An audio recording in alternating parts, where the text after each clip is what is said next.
So we're going to wait a few minutes to get some people in here and get started on decluttering and downsizing. So while we wait, we can chat. So welcome everyone. I hope everyone's had a wonderful weekend, Palm Sunday, and getting ready for everything that's going on in the Easter celebration.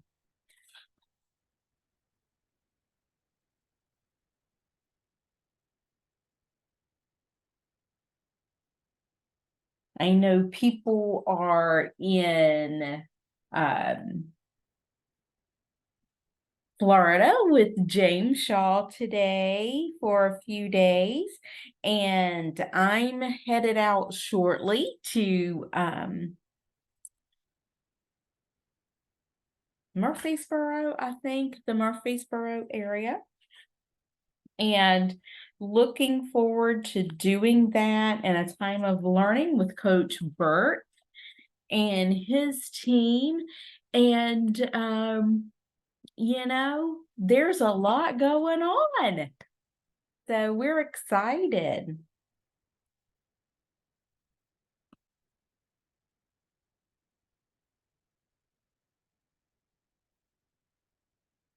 Hello, Kimberly. How are you? Good morning. Hope you're doing well.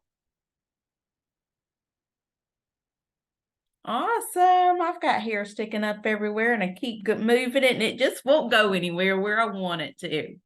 Good morning. Sorry, I didn't realize I was early. Just a few minutes. Okay. It's all good, right? Yep, I'm looking at the post and someone asked what time zone, so I'm just gonna let them know. Eastern Standard EST. Awesome. And thank you. so this is exciting. So I'm actually doing a now is this session for agents? Anybody that wants to join.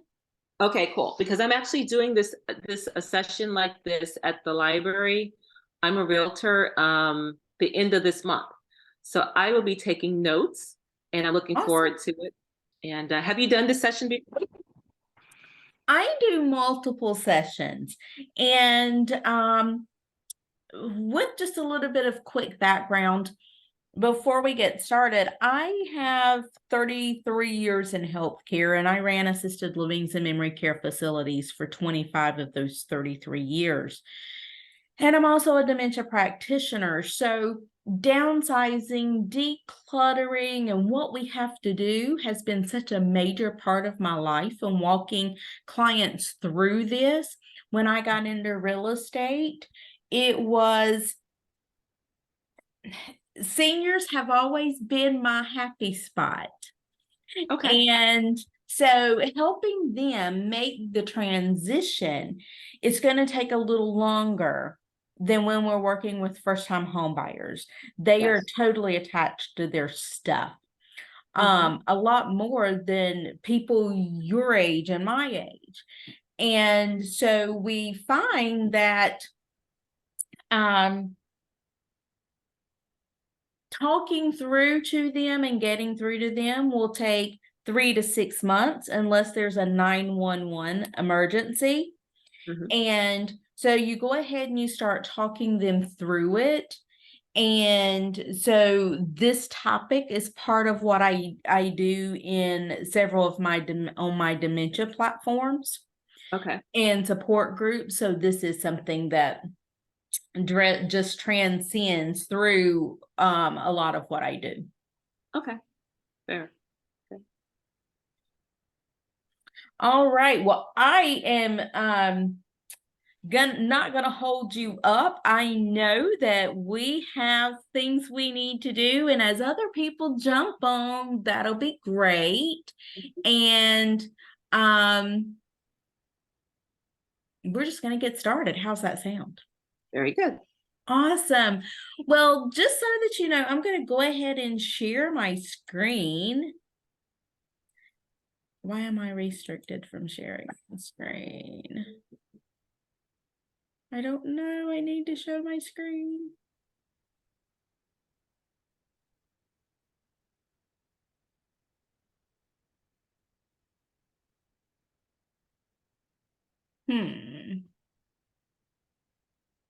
Let's see if that will fix it.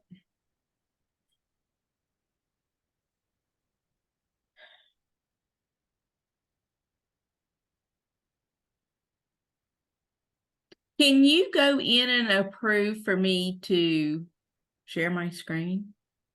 It says you're asking permission to remotely control my desktop. Okay.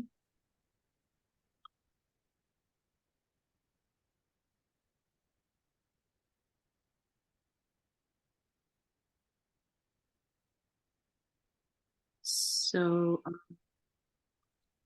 Hi, Tanya. Tanya. Did that let me start it? not yet. No.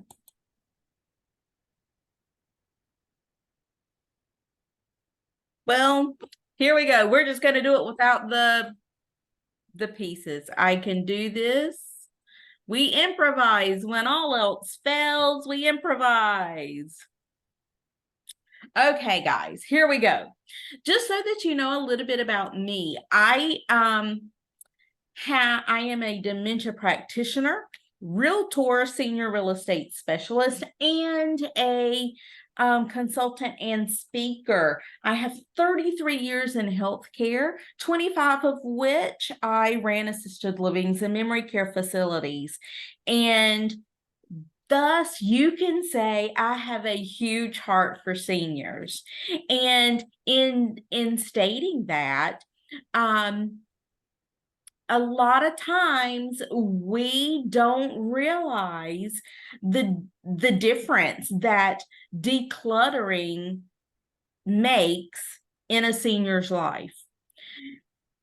How many times do you go into a senior's home and you find clutter, a disarray of items and issues such as fall hazards, or you walk through and you say they sure do need a little bit of help in getting things organized, and you go, they just are overloaded with their stuff. Have you ever walked in one of those houses? Yeah. And if you are the parent or the child of an aging parent or a grandparent, how many of you have one of those? I have my 85-year-old mother-in-law living here with me. And what we found when we were going through her home to bring her here with us was on the outside, it looked okay. But when we were seeing changes with her and her calling us, telling us she was on the floor, and we get there, the hidden secret was she was trying to put things away so we couldn't see it. Why do they fall? What happens? And why is the stuff that's so important to them that they're trying to hide, why is it so hard for them to let go of it? Well, in today's quick time together, we're going to be talking about why is that stuff so important and how can we help them in an organized way let go of it, organize it to see what's important, and then let it go so that we can then get them into a safely somewhere. Now, have any of you ever heard of safely somewhere? A safely somewhere in my previous history was they're at home, and this is typically around the holidays that we would get these calls in assisted living. I call these 911 calls. Their family has moved out of state and they're coming in for the holiday, or they're coming in for Easter or Christmas or Thanksgiving, and they come in and they go,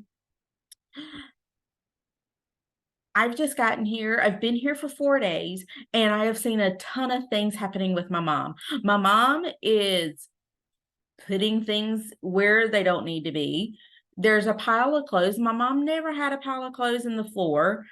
She's got a little path. And if I try to throw something away, she's having a fit. What is happening? Okay, well, let's breathe. We're going to help you figure this out. What else can you tell me has changed with your mom? Well, I don't know yet. She's mad in the mornings when she gets up, and she's not wanting to talk to me because I'm trying to clean everything up and I'm throwing all the trash out. Okay, well, can I just come over and let's talk? Let me just come and see what's happening. Well, as a realtor, there are things that you're not going to know. And as a senior real estate specialist, how many of you, by a show of hands, are real estate specialists? Well, I didn't get that. Could you try? Sorry. My watch is talking to me. With a real estate specialist, there are things you're going to see. And what you're going to see is the things I've just described.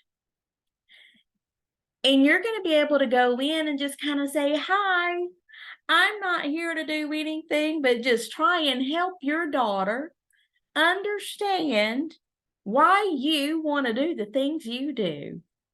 You take and diffuse the situation because you're not wanting to throw the daughter under the bus, but you also want the daughter to understand. So you need to have that side chat with the daughter, okay? Let's say you're just going in and you've been called because the daughter says, look, I was there and mom just can't handle doing the house anymore, and it's just time to sell it and get her where she needs to be. And that safely somewhere is, I don't know where she needs to go. The doctor said she needs a little more help, and I really don't know where that is right now. But the one thing I know is I got to sell her house in order to pay for her care. That safely somewhere is not for you to decide. It's for the family and the physician to decide. And you are a helpful in-between person to make it happen. And how do we do that? We organize, we declutter, and we help them move. So the first thing in doing that is we help them figure out why this is so important. And number one, the largest amount of people ever requiring health services are people living in their homes. And if you can't get in their home to get them the health care they need, there's a problem. An impeding shortage of affordable housing for an impending, shortage of affordable housing for downsizing is because of their stuff. Rising cost of healthcare equals more services provided in the home. And if people can't get in the home, that creates more issues for the person. And the number one thing that impedes people is leaving their home is their stuff. In 2017, the National Care Survey said the majority of caretakers and handling the stuff was the most stressful part of settling an estate. So what do we need to do first? The first thing we need to do is we need to elicit the help of everybody in the family. What if they don't have a lot of family? What if it's the kids that live out of state? What if it's just the person we're trying to help is 98 and only has one child, and that person is in their early 70s? What are we going to do then? Anybody got some suggestions?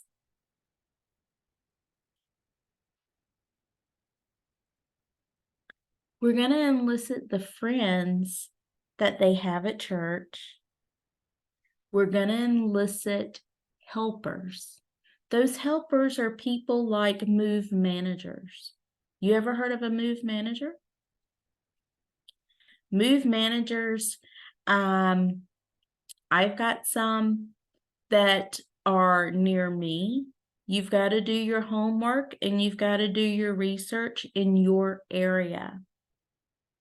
You want someone that is qualified and that will do well working with and slowing it down to discuss why you're moving their things. Look, my mom's 76. My mom has early stage dementia, very early stage. If I go in and start moving her stuff, it's going to be, what are you doing? Don't touch my stuff. I have it there for a reason. Now, her house is immaculate. She cleans, she does it all. And then she has somebody come in and clean, and she cleans before the people ever get there. She's one of those. But when I go and I'm just watching and I'm looking and I say, well, let me help you put your Christmas tree up. Oh no, you can't go over there. What do you mean I can't go over there? It's in the walk-in attic. Why can't I go in there? Oh, it's a mess. So I don't want you in there. So then the administrator in me comes out. Mama, now I know you've been having some issues and you've been seeing some changes. I don't care about it. But what I do care about is what you going to leave me and my sister to do. And we're not caring about all that stuff that's so important to you that you've kept since we were 2 and 3. We don't want it. Why are you going to make us get rid of it? Let's get rid of it now. Because I don't want to. Now, don't mess with me about it. Don't talk to me about it. Now, does any of this sound familiar? Yeah. I'm giving you real life today. And the only way we can address this is to call the elephant out. Now, the thing is, be prepared. They're not going to like it.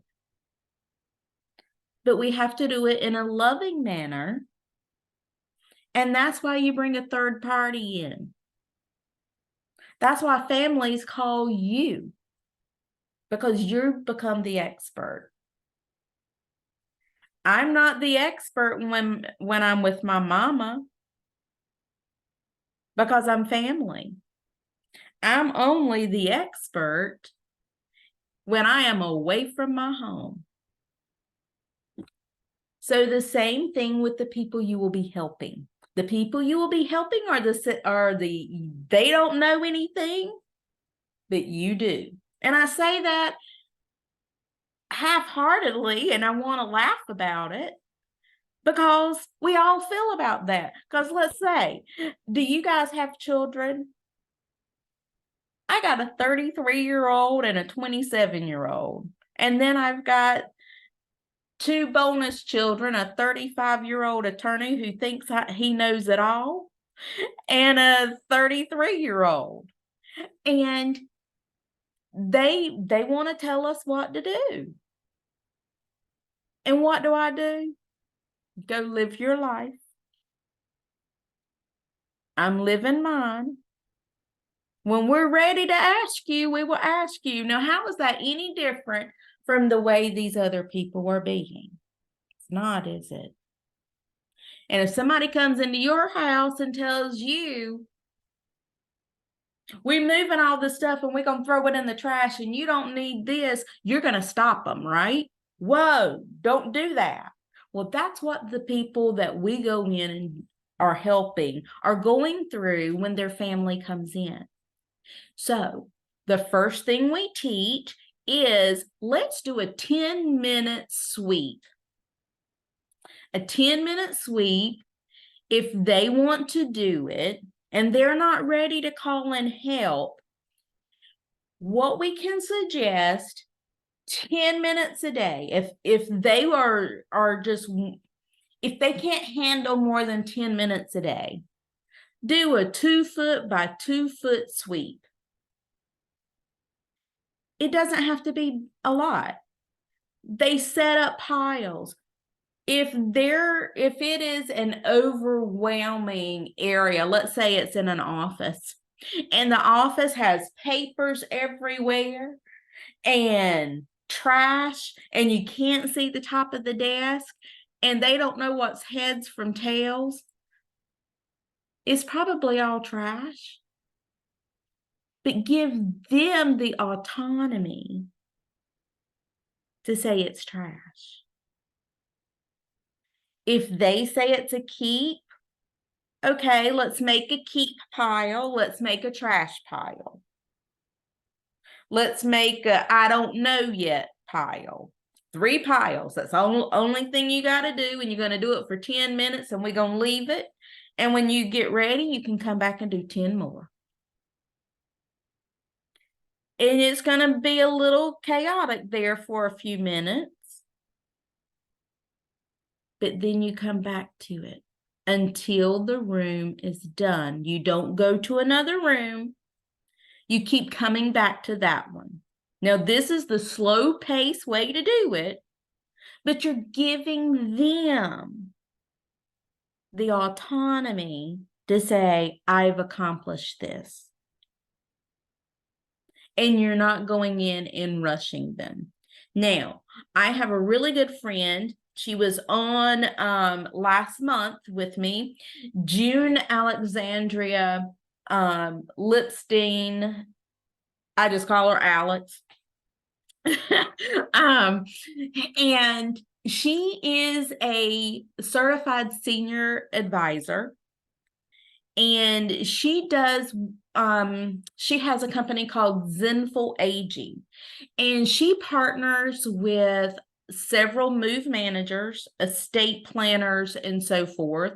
And she will connect, and she does this in multiple states. And she will go in and help organize all of it so that they don't have to do it. Okay. At the end of the presentation, I will give you her information. So, moving right along, we then get to a state of unpacking bags. Did you know that people have bags and they don't unpack them? That blew my mind. When I go somewhere and I come home, like when I get back from my trip, I will come in and I will unpack. Some people fill their bags. Did you know this? With their stuff.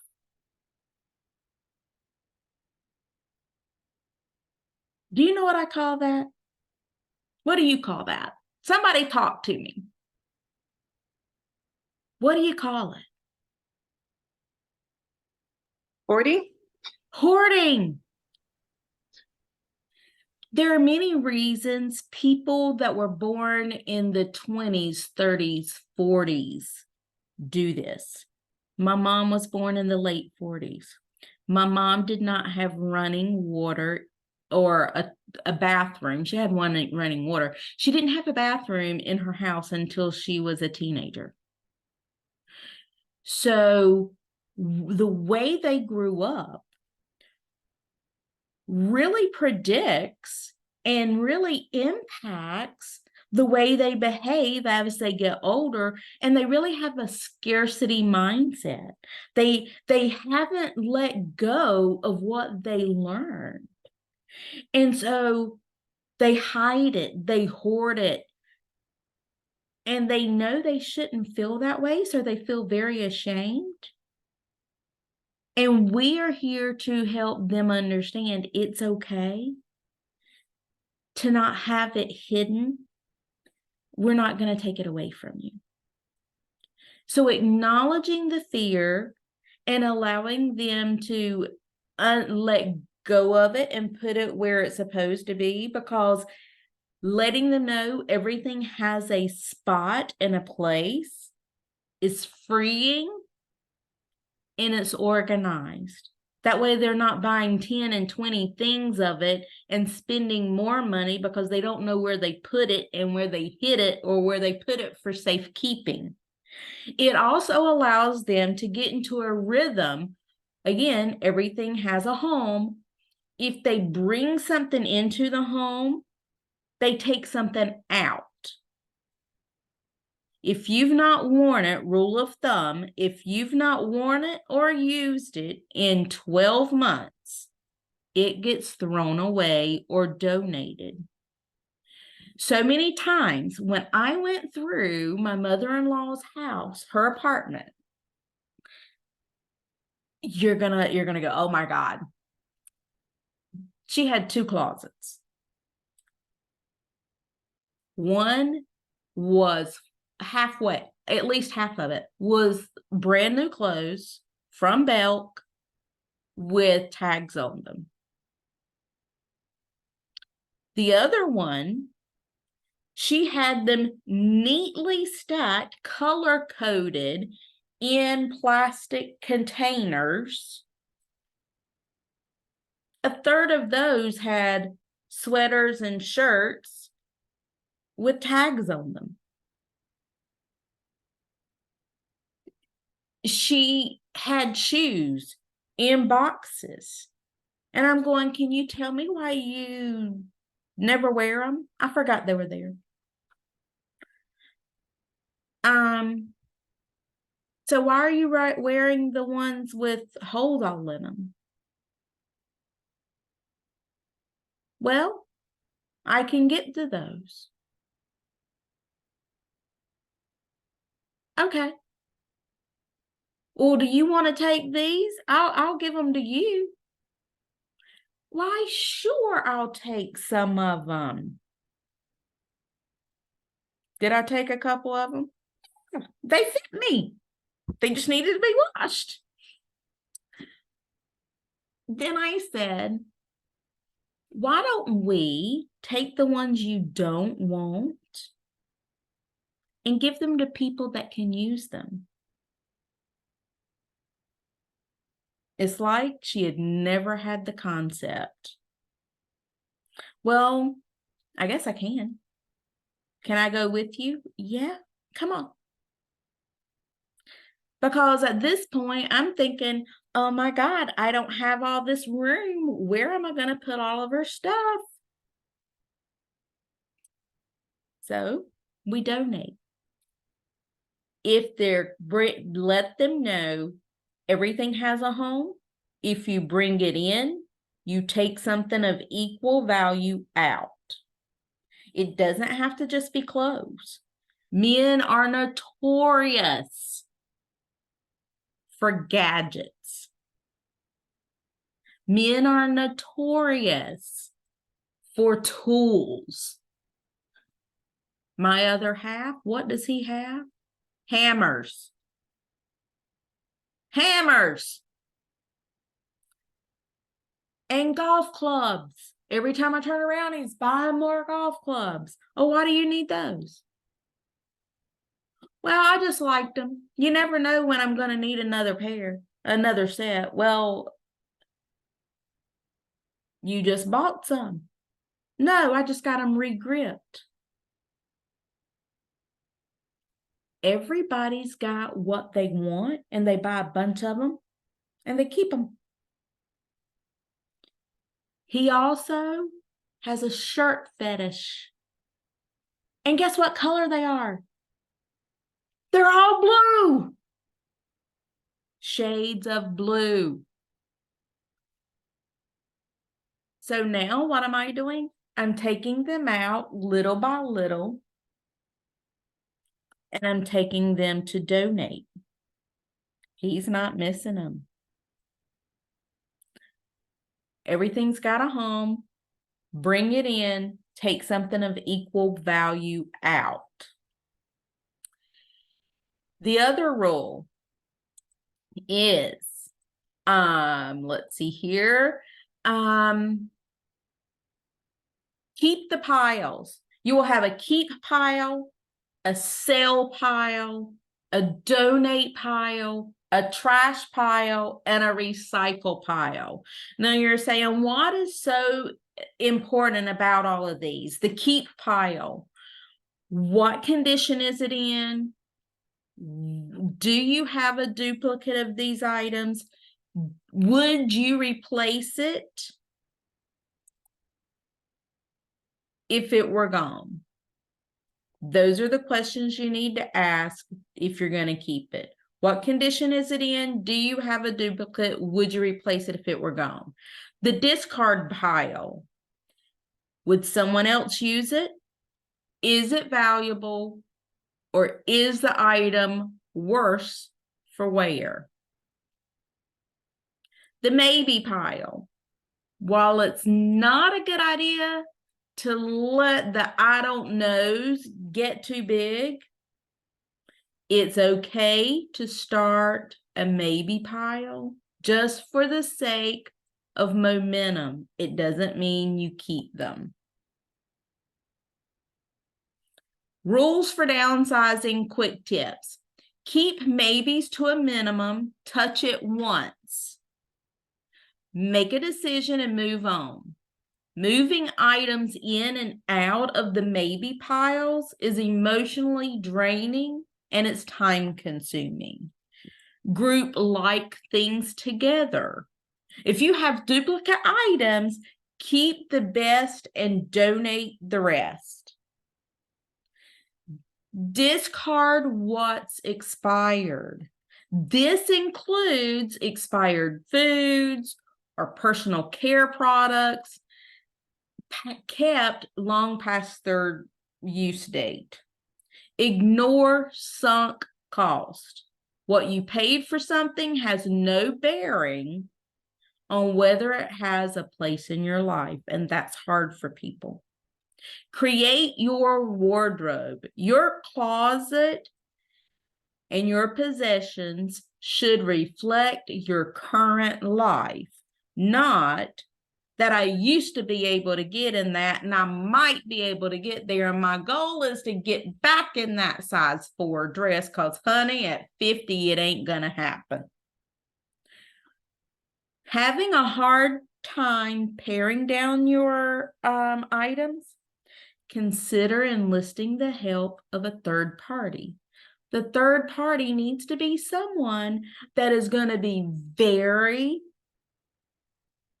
honest, upfront, and hold you accountable to sticking to the process and the plan of downsizing. Not someone that's going to give in and say, oh yeah, keep it, you may as well. That's not helping you. Now, dealing with those items that's in the discard pile, anything left over after downsizing and donating, try to sell or whatever those other piles are. Get them out. If it's a dumpster because there are large items of rugs that have that are well past their use date and worn, or things that should be thrown out, like let's say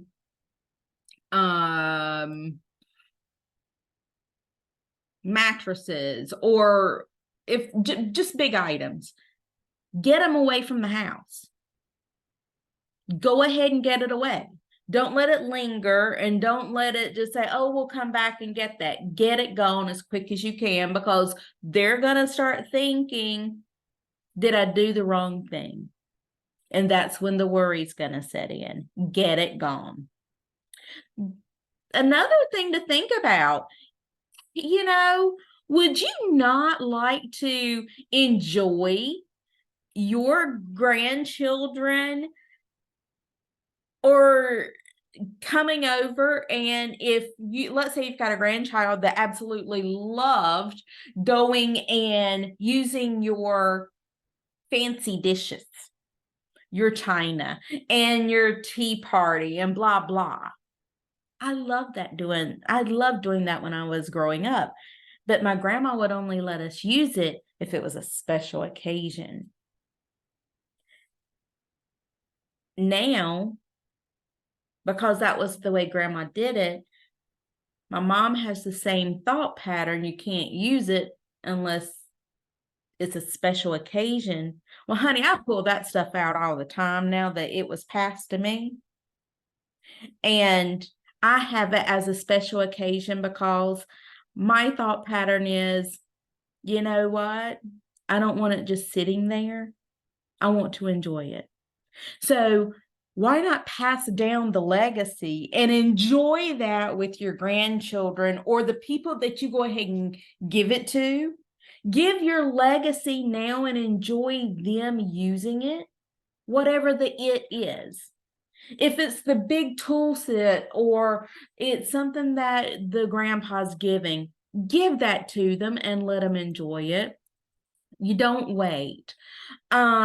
For paperwork and keepsakes and things that are need to go digital, papers and pictures, make them go digital. Digitize them so that they can take them with them.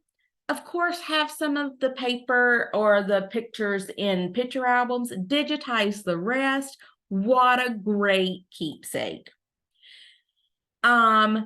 For resources that I've used, seniors real estate specialists are great options for you. A senior certified advisor, the one that I am very familiar with, that she goes to multiple states. Her name is Alex. Her last name is Parrish. She owns Zenful Aging. Her number is 704-530-2324. I will be happy to put this information and all of the slides into an email and send them to you. So all of you put in emails to get in, right? Okay. You didn't. Christy, if you will text me, my phone number is 704-467-0552.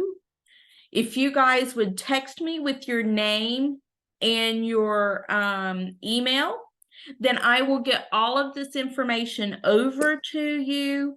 The slides, you would have everything that I'm technically challenged, guys. I'm not going to lie to you. And it just wouldn't show up. So I've been back and forth with you.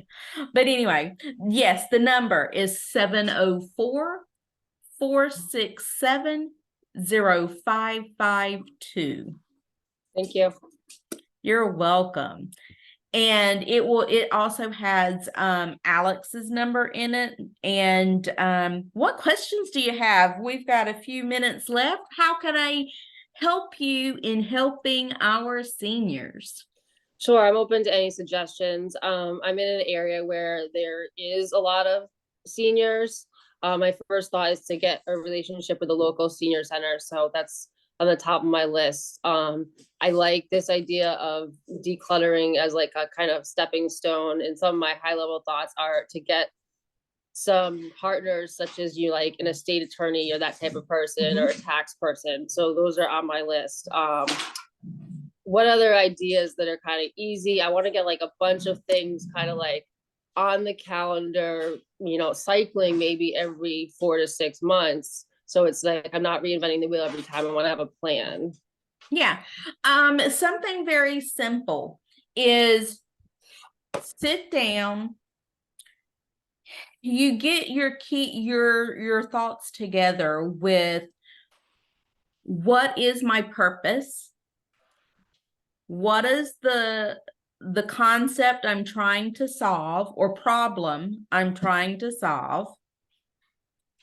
And who can help me solve this problem? And so if it's in general with, I'm just going to use seniors. Okay. If it's part of, now, are you in real estate? I am a licensed agent in Massachusetts and Rhode Island. I have my SRES. I recently learned about the SREI, so I think it'd be good to do, Yeah. but in time.